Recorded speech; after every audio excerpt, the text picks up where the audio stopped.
Hello and नमस्कार दोस्तों, मैं हूं अंकित और आप देख रहे हैं मेरा यूट्यूब चैनल साइंटिस्टिक वर्ल्ड। फ्रेंड, जैसा कि मेरे प्रीवियस वीडियो में आपने देखा कि कैसे यूनिवर्स का ओरिजिन हुआ, कैसे सोलर सिस्टम का ओरिजिन हुआ और कैसे हमारी पृथ्वी बनी। तो फ्रेंड्स, आपने एक चीज़ गौर किया होगा कि ये सब चीज़ों का ओरिजिन का जो स्टडी है, ये सब चीज़ें साइंटिस्ट ने कैसे किया होगा, क्योंकि जो हमारा जो 90th सेंचुरी तक जो क्लासिकल फिजिक्स था, इसमें हम जो हमारा जो मूविंग ऑब्जेक्ट होता है, ये विजिबल और जो क्राइटेरिया हमें समझ आती है उसको ही हम क्लासिकल फिजिक्स में स्टडी कर सकते हैं। जैसे एक कार है, वो एक जगह से दूसरी जगह जाती है, हम उसका स्टडी कर सकते हैं।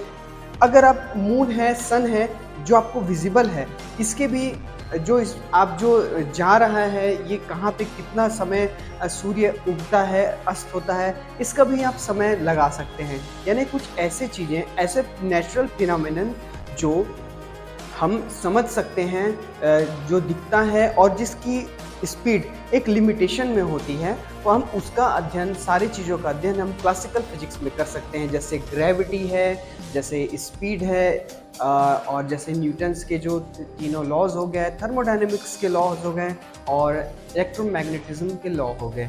ठीक है फ्रेंड्स, अब 20th सेंचुरी तक आते आते कुछ साइंटिस्टों को लगा कि हम अभी भी नेचर के उस फेनोमेनन को समझ नहीं पा रहे हैं, प्रकृति के उस नियमों को जो यूनिवर्स, हमारे ब्रह्मांड को चलाती है, हमारे ग्रहों को, हमारे जो ग्रेविटेशनल फोर्सेस हैं, इसको जो समझने के लिए हमें कुछ अलग तरीके से सोचना पड़ेगा। इसी सोच को कुछ वैज्ञानिकों ने आगे बढ़ाया।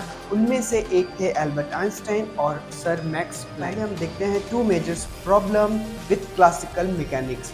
Classical mechanic is not valid for fast moving particles. जैसे कि मैंने आपको स्टार्टिंग में बताया, हम उन्हीं चीज़ों का अध्ययन कर सकते हैं जो हमें दिखाई देती है, जिसका स्पीड या जो मूविंग है वो हमें समझ में आती है। तो ये हो सकता था क्लासिकल फिजिक्स में। बट अगर कोई चीज़ों का स्पीड, अगर किसी चीज़ का स्पीड प्रकाश की रफ्तार के बराबर हो, तो उसको हम अध्ययन क्लासिकल फिजिक्स में नहीं कर सकते हैं। तो जैसे कि अगर हम फंडामेंटल पार्टिकल्स के बारे में बात करें, जैसे कि एक एटम है, उसके अंदर होता है इलेक्ट्रॉन, प्रोटॉन और न्यूट्रॉन। अगर हम उसके स्पीड, उसके लोकेशंस का अगर हम अध्ययन करना चाहते हैं, तो वो पॉसिबल नहीं है क्लासिकल मैकेनिक्स में। क्यों नहीं है? क्योंकि देखिए, लाइट की स्पीड क्या होती है?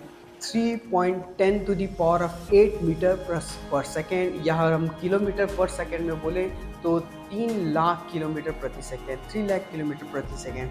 तो सेम जो इलेक्ट्रॉन होता है, इलेक्ट्रॉन का स्पीड भी 10 to the power of 6 metre per second, लगभग प्रकाश के बराबर स्पीड तक वो पहुंच जाता है। तो इतने हायर स्पीड के लिए हम क्लासिकल ही समझ सकते।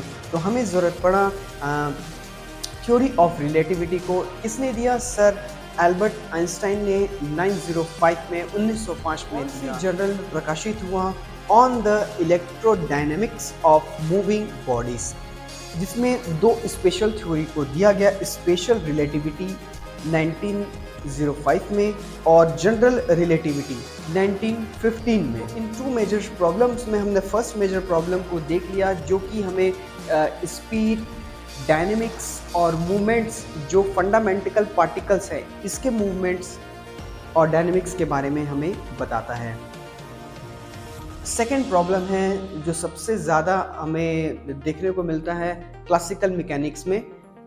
Classical mechanic is not valid in microscopic world. Friends, ये जो, जैसे ये भी एक माइक्रोस्कोपिक स्पीड के बारे में है, वैसे ये माइक्रोस्कोपिक वर्ल्ड है जिसका हम स्टडी क्लासिकल फिजिक्स और मैकेनिक्स में नहीं कर सकते थे, जिसके लिए सर मैक्स प्लैंक को इसी विषयों पे आगे शोध के लिए उन्हें जाना जाता है। जैसे कि कुछ प्रॉब्लम्स मैं बता रहा हूँ जो क्लासिकल मैकेनिक्स में पॉसिबल नहीं है, जैसे कि स्टेबिलिटी ऑफ एटम। जैसे एटम जो डायनेमिकली मूवमेंट करता है, है ना। अगर हम उसको एक टाइम पे अगर हम पोजीशन को पता करना चाहेंगे तो उसकी स्पीड को पता नहीं कर सकते, स्पीड को अगर पता करते हैं तो हम मूवमेंट उसकी लोकेशंस को पता नहीं कर सकते। तो स्टेबिलिटी ऑफ एटम हो गया, BBR यानी ब्लैक बॉडी रिएक्शन। फ्रेंड्स ये बहुत ही ज़्यादा हॉट टॉपिक्स है जब हम BSc करते हैं, हायर MSc करते हैं इन फिजिक्स में। तो ब्लैक बॉडी रेडिएशन है जिसके अंदर रेडिएशन जाता है लेकिन वहाँ से निकल नहीं पाता, तो इसी की स्टडी है ब्लैक बॉडी रेडिएशन, जो कि पॉसिबल हो पाया क्वांटम मैकेनिक्स, क्वांटम फिजिक्स में, बट वो पॉसिबल नहीं था क्लासिकल मैकेनिक्स या क्लासिकल फिजिक्स में। Atomic spectrum, photo electric effect, Compton effect topics हैं जिसको पॉसिबल ही नहीं है हमें क्लासिकल फिजिक्स या क्लासिकल मैकेनिक्स के थ्रू समझना। सॉल्यूशन क्या है? तो मैक्स प्लैंक ने 1900 में स्टार्ट किया इन्हीं सब विषयों पर अपना अध्ययन, जो आगे फाउंडेशन बना क्वांटम मैकेनिक्स का। उनका एक पंच लाइन बहुत ही फेमस हुआ friends, energy is not continuous but is discrete. मतलब ऊर्जा निरंतर नहीं है बल्कि असतत है, यानी डिसकंटिन्यू है।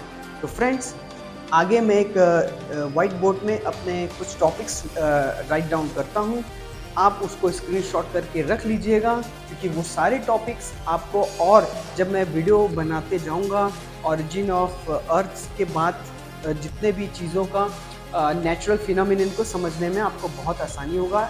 साथ ही आपका एक नॉलेज भी बढ़ता चला जाएगा। फिजिक्स को आप समझेंगे तभी हम नेचर के फेनोमेनन को समझ पाएंगे, origin of universe, origin of solar system, origin of planets, origin of earth. उसके साथ ही जब हमारा ब्रह्मांड अगर बनता है तो साथ ही नेचर के फिनोमेनन, नेचर के नियम भी बनते चले जाएंगे, जिसको क्वांटम मैकेनिक्स के थ्रू ही आसानी से समझ सकते हैं। क्वांटम मैकेनिक्स अपने आप में बहुत जटिल विषय है, इसको आपको सावधानी से समझना और पढ़ना पड़ेगा।